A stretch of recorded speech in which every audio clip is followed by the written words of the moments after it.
విద్యార్థులకు వాస్తవ జీవితాన్ని పరిచయం చేయాలన్నారు సుప్రీంకోర్టు మాజీ ప్రధాన న్యాయమూర్తి justice NV Ramana. Vignana Jyothi public school వార్షికోత్సవ వేడుకలు హైటెక్ సిటీలోని శిల్పకళా వేదికలో జరిగాయి.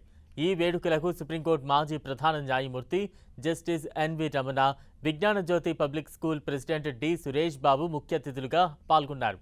పిల్లలకు కష్టాలతో కూడిన వాస్తవ జీవితాన్ని పరిచయం చేయాల్సిన అవసరం ఉందన్నారు జస్టిస్ ఎన్వి రమణ. కేవలం కల్పితమైన అందమైన జీవితాన్ని మాత్రమే చూపిస్తే వాస్తవాలు గ్రహించక పిల్లలు ఫ్రస్ట్రేషన్కు గురయ్యే అవకాశం ఉందని హెచ్చరించారు. సోషల్ మీడియాను వాడుకుంటూనే దానిలో ఉన్న చెడును తప్పనిసరిగా గుర్తించాలని ఆయన సూచించారు. కార్యక్రమంలో విద్యార్థుల సాంస్కృతిక కార్యక్రమాలు అందరినీ ఆకట్టుకున్నాయి. ఇది 33rd యాన్యువల్ డే. 33 సంవత్సరాలుగా చేస్తున్నాం. ప్రతి సంవత్సరం ఇవి సెలబ్రేటెడ్ ఇన్ డిఫరెంట్ ప్లేసెస్. ఈ యాన్యువల్ డేస్లో ఏంటంటే ఇవాళ 2300 పిల్లల్లో 1800 పిల్లలు are participating in some event or the other.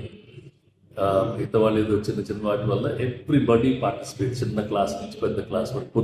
పొద్దున యూకేజీ పిల్లలు 4th స్టాండర్డ్ వరకు చేసి 4th నుంచి హై చేస్తున్నాం. ఎంతమంది స్టూడెంట్స్కి ఈరోజు గోల్డ్ మెడల్ కానీ అట్లా? గోల్డ్ మెడల్స్ ఏంటి లిమిటెడ్గా ఉంటాయి అమ్మా. అందరికీ ఇప్పుడు best attendance, best sports, best all round వాళ్ళందరికీ ఇస్తారు. More than that it is participation. మీరు చూడాల్సింది ఏంటంటే పేరెంట్స్కి ఇది ఒక చాలా ఆనందమైన రోజు. వాళ్ళ పిల్లలు స్టేజ్ నుంచి బయటికి రావడం, పార్టిసిపేటింగ్ ఇన్ దిస్.